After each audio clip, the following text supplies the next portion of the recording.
भूपेश सरकार के वादा खिलाफी लले के एक बार फिर भारतीय जनता पार्टी महिला मोर्चा के सदस्य मन कांग्रेस विधायक के पार्टी कार्यालय में हल्ला बोल प्रदर्शन करीन।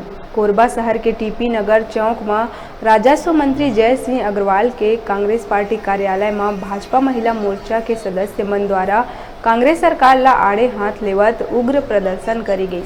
भूपेश सरकार ला लबरा सरकार बोलत आरोप लगा के कई इल्जाम लगाई। भारतीय जनता पार्टी के प्रदेश कार्यकारिणी सदस्य मंजू सिंह राज्य सरकार ला झूठा सरकार बतात कहिस के ये सरकार महिला मन के हित के सरकार नो है। शराबबंदी तो दूर के बात है, शराब के तस्करी नहीं रोक पावत है।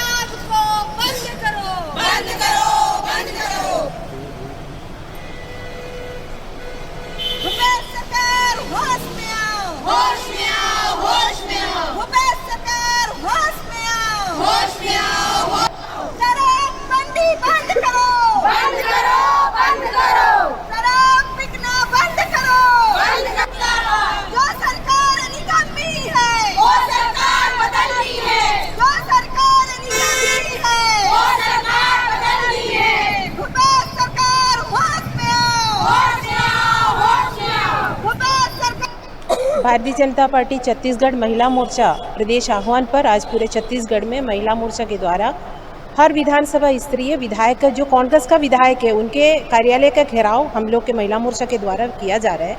विषय आज सभी जानते हैं, कांग्रेस सरकार सत्ता से आने से पहले 36 वादे किए थे उन्होंने। उसमें सबसे पहले वादा ये है कि हाथ में गंगा जल उठा के शराबबंदी करेंगे, पूर्ण शराबबंदी करेंगे। इतना धोखा, इतना झूठा लबरी सरकार महिलाओं को छलकर आज गद्दी में बैठा हुआ है। और पूरे बमलेश्वरी देवी का जो प्रांगण में डोंगरागढ़ में हाथ में गंगा जल लेके झूठा वादा किया गया। ऐसे सरकार को पूरे महिला मोर्चा उखाड़ फेंकेंगे और पूरा कानून व्यवस्था चरमरा गया है यहाँ। और रेडी टू ईट को निजीकरण किया है। स्वसहाय समूह महिलाओं के लिए उन लोगों को पूरा आर्थिक मानसिक रूप से तोड़ दिया गया है। इसका जो भी फैसला है, इसी विषय को लेके बिलासपुर में 1 लाख महिलाओं के एक बहुत बड़ी सम्मेलन हम लोग करने जा रहे हैं नवंबर 11 तारीख को। और इस सम्मेलन में इस माध्यम से भी मैं पूरे महिला बहनों को आह्वान करना चाहूँगी कि इसमें ज़्यादा से ज़्यादा महिलाएं अपना भागीदारी दे के भूपेश सरकार को उखाड़ फेंकने में साथ दें और अपना विरोध प्रदर्शन दर्ज कराएं।